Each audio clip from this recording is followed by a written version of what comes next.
How to make a laser cut box using Adobe Illustrator. First of all, SCAS students, what you'll need to be able to do is open Student Dump to get the correct laser cutter Adobe Illustrator file. So what you need to do is go to My Computer, which is a little bit different on the Mac. Find the Student Dump drive, open it up. Under Technology Visual Arts 2016, you'll find a Adobe Illustrator file called Laser Cutter.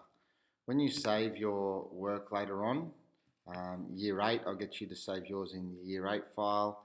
Year 10, you can make another folder on this computer and save all your work into Year 10. Would be a great idea. So, open the Laser Cutter file.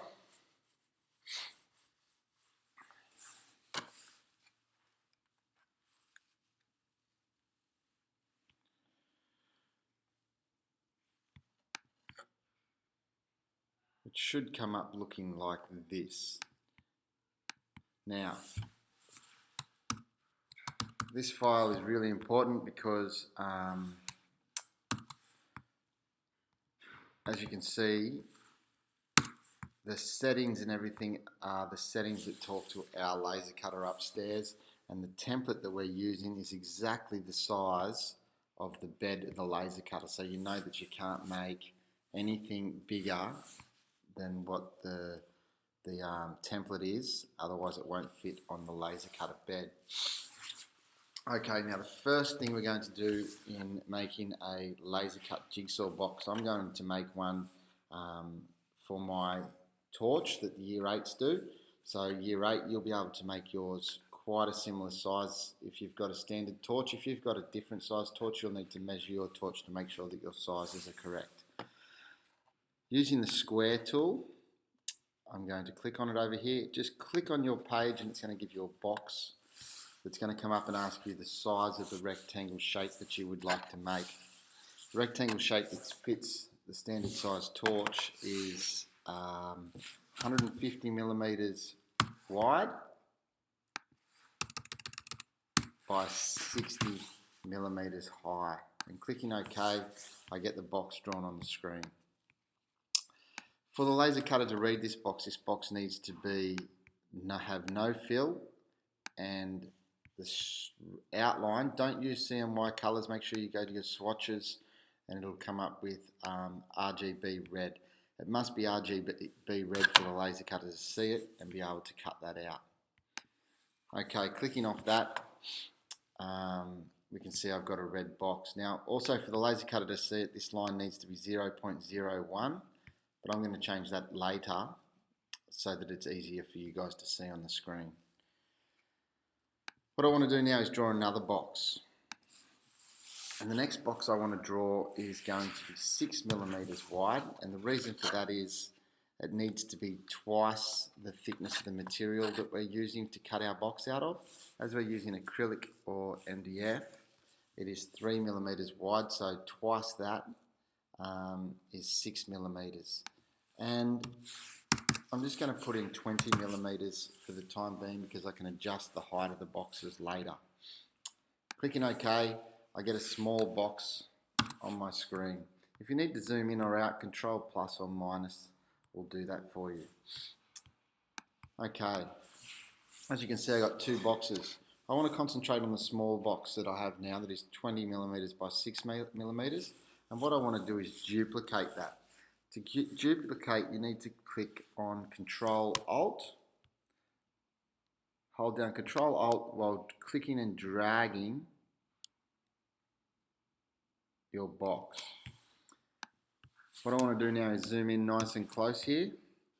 And I want to move that second box so that it overlays the first box perfectly.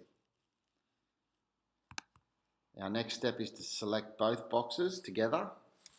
Pressing Control Alt, I'm going to duplicate that again so that I have now two boxes of two.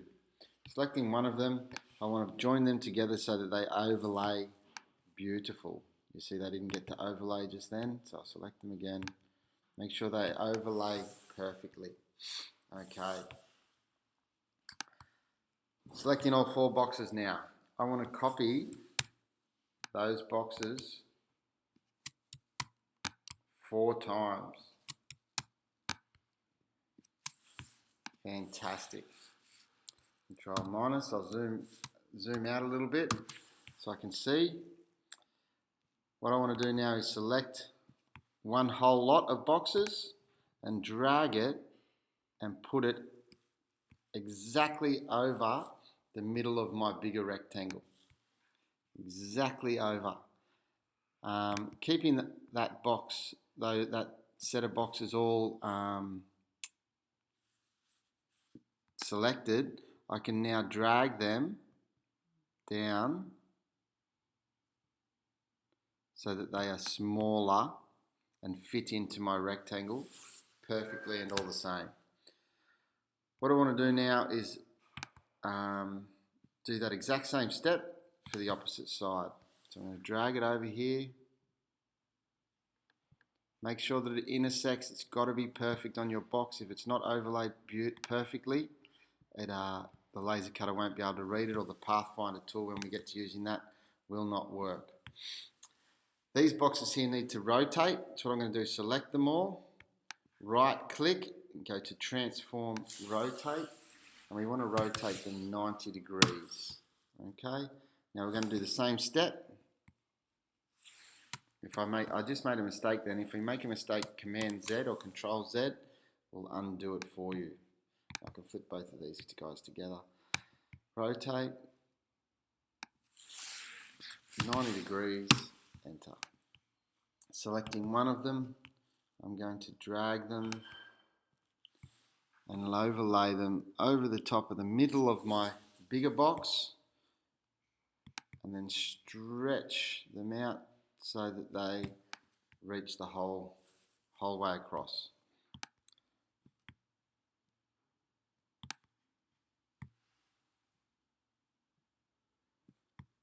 Stretch them out. Okay, and there we have a box with all the squares drawn around it. Our next step is to delete every second one of these smaller boxes around the outside. So if I hold down Shift and click on every second box, make sure it's every second box,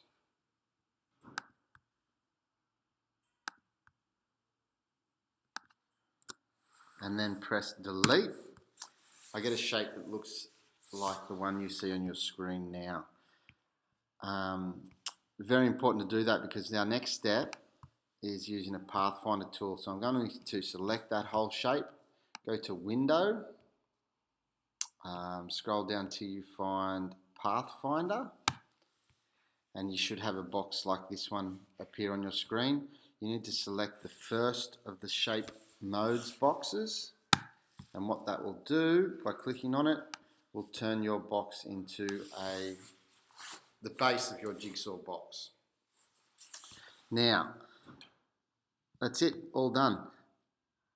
Now, what I need to do now is make my sides for this box. Now, my sides for this box are going to be exactly the same size as my base. If your sides are going to be higher, you might need to redo another box with smaller sides or smaller height. But as my sides are going to be 120 millimeters by 60 millimeters, I can press Control Alt and click and drag.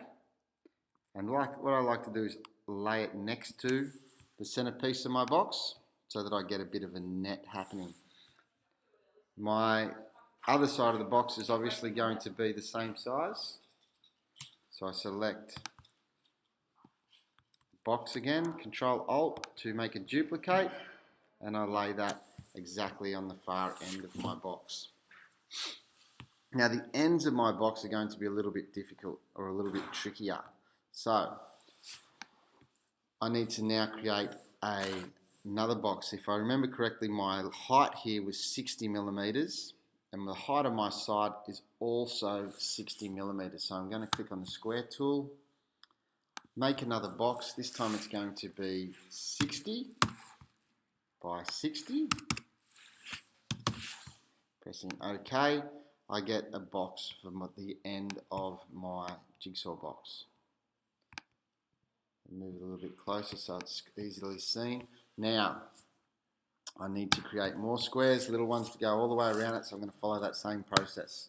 This time it needs to be 6 mil, same as the thickness of my material, and 20 millimeters. Okay, now because I've used 4 sides here, I need to use 4 sides over here as well on the end of my box.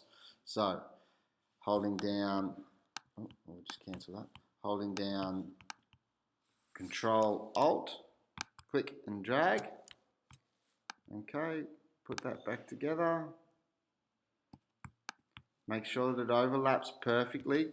Control Alt, you might need to zoom in if it's not overlaying exactly. I'm just going to delete that one. Control Alt to duplicate. Control plus to zoom in.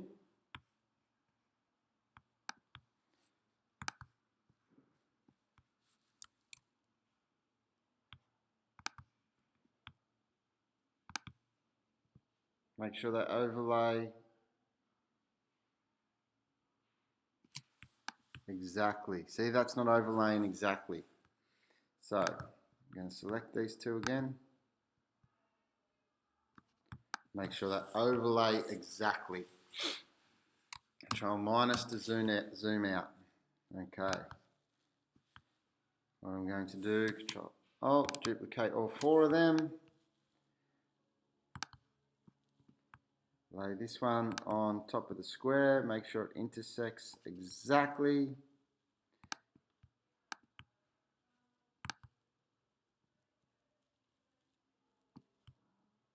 Shrink it down.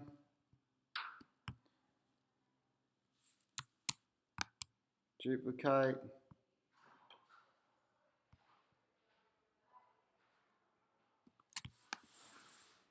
That's not exactly on it, so I'm going to select it again.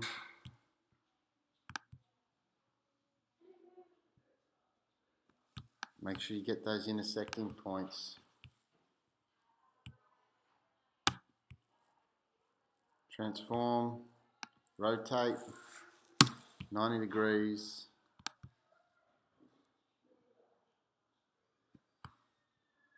Shrink it down.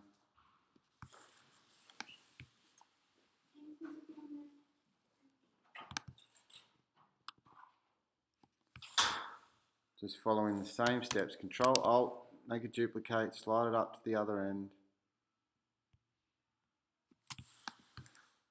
Okay.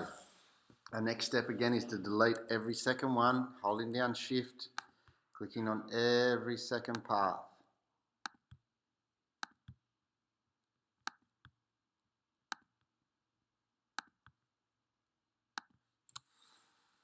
Delete.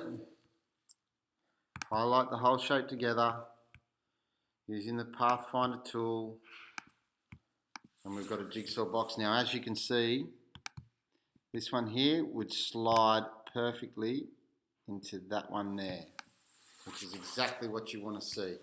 Now, to make the opposite end of that, for the other side up this way, I can just close that. Control Alt and make the opposing side, and look at that, it fits in there perfectly.